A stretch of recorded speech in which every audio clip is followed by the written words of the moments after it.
ကမ္ဘာဖလားပွဲစဉ်များနေတဲ့ကမှကိုလံဘီယာရဲ့ပေါ်တူဂီရဲ့ဂျော်ဒန်ရဲ့အာဂျင်တီးနားရဲ့ပွဲစဉ်ကိုကျွန်တော်သုံးသပ်ပေးတော့မှာဖြစ်ပါတယ်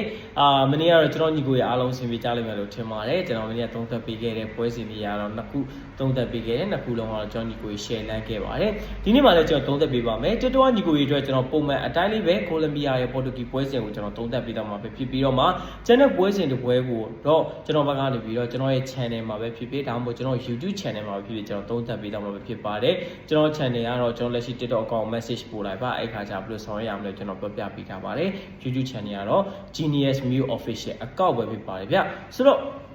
ကျွန်တော်ခုနပြောထားတဲ့အတိုင်းလေးပဲအရင်ဆုံးကျွန်တော်ပေါ်တူဂီပွဲစဉ်လေးကိုသွားရအောင်ပေါ်တူဂီနဲ့ကိုလံဘီယာဒီနေ့သိရတော့ကျွန်တော်ပြောမယ်ဆိုရင်တော့ဒီပွဲစဉ်ကိုပြကျွန်တော်စိတ်ကူးနဲ့ပုံဖော်လာရုံနဲ့ဒီပွဲစဉ်ရဲ့ဘယ်လိုဖြစ်သွားမလဲဆိုတော့ပတ်သက်ပြီးကျွန်တော်တို့ဘက်ကနေပြီးတော့တွေးထားနိုင်တယ်ကျွန်တော်ရှေ့ပွဲစဉ်တွေကျွန်တော်သုံးသပ်ပေးလာတဲ့အမြပြောမယ်ဆိုရင်ဗျာကျွန်တော်သုံးသပ်ပေးတဲ့ပုံစံတွေကပုံမှန်လူတယောက်တွေးတတ်တဲ့ပုံစံမျိုးပဲကျွန်တော်တွေးပြီးတော့ကျွန်တော်ပြောပြပေးရဘာမှကျွန်တော်လေးဒီဘယ်လိုပြောရမလဲဒီနည်းနည်းအစိုးရကြီးလည်းကျွန်တော်တွေးထားမျိုးမရှိဘူးကိုလံဘီယာရဲ့ပေါ်တူဂီရဲ့စဉ်းစားကြည့်လိုက်ကျွန်တော်ပေါ်တူဂီပဲကျွန်တော်နေရမှာပဲဘာလို့ကျွန်တော်ကိုလံဘီယာနေရမှာပေါ်တူဂီအနေနဲ့လက်ရှိမှာသူ့အနေနဲ့ပထမဦးဆုံးပွဲစဉ်တစ်ပွဲဒီယာကွန်ဂိုနဲ့ပွဲစဉ်မှာအမှတ်ကိုခွဲယူလိုက်ရတယ်ပြီးတဲ့အခါမှာဥဇဘက်ကစ္စတန်ကိုသူ့အနေနဲ့ပြန်ပြီးတော့ဆင်ပြေထားတယ်ဒီနေ့ကိုလံဘီယာပွဲစဉ်ကိုကျွန်တော်ပြန်ကြည့်မယ်ဆိုလက်ရှိမှာလည်းပေါ်တူဂီအနေနဲ့အချိန်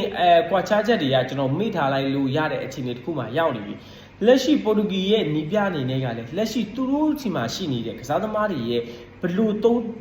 ကစားသမားတွေကိုဘလို့သုံးရမယ်ဆိုတော့ပတ်သက်ပြီးသူ့အနေနဲ့နားလည်သိနေပြီလို့ကျွန်တော်အနေနဲ့ထင်တယ်အဲ့အတွက်ကြောင့်ဒီနေ့ပွဲစဉ်မှာပေါ်တူဂီနီးပြအနေနဲ့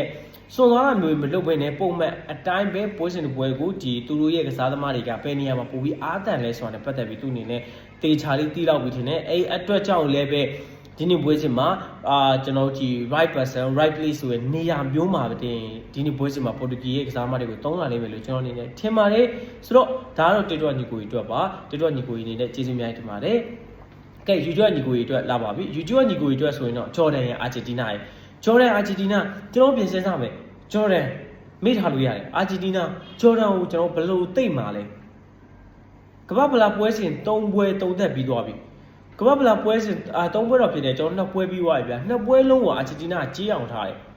လက်ရှိဂျော်ဒန်ကိုကြေးအောင်နိုင်ပါမလားအားလုံးကတော့အာဂျင်တီးနားနိုင်မယ်ဆိုတာသိရဗျာသိရမလားကြေးအောင်လားမအောင်လားဆိုတာပဲကျွန်တော်ပြန်စဉ်းစားရမှာအာဂျင်တီးနား3ပွဲစတိုက်ကြေးအောင်သွားမလားကျွန်တော်ပြန်တွေးရမယ်အောင်နိုင်ခြင်းအများကြီးရှိရဗျာအာဂျင်တီးနားအနေနဲ့ပြောမယ်ဆိုရင်ဗျာဂျော်ဒန်လိုအသင်းမျိုးပုံမှန်ကစားကွက်အတိုင်းပဲကျွန်တော်ကစားပါစီအောင်အေးဆေးနိုင်တယ်ဆိုတော့ဂိုးတွေပဲလေပြတ်သွားလိမ့်မယ်လို့ကျွန်တော်အနေနဲ့ထင်တယ်ဂျော်ဒန်ကိုလည်းကျွန်တော်ကတော့ 2-0 သို့မဟုတ် 3-0 လောက်သွားလိမ့်မယ်လို့ထင်တယ်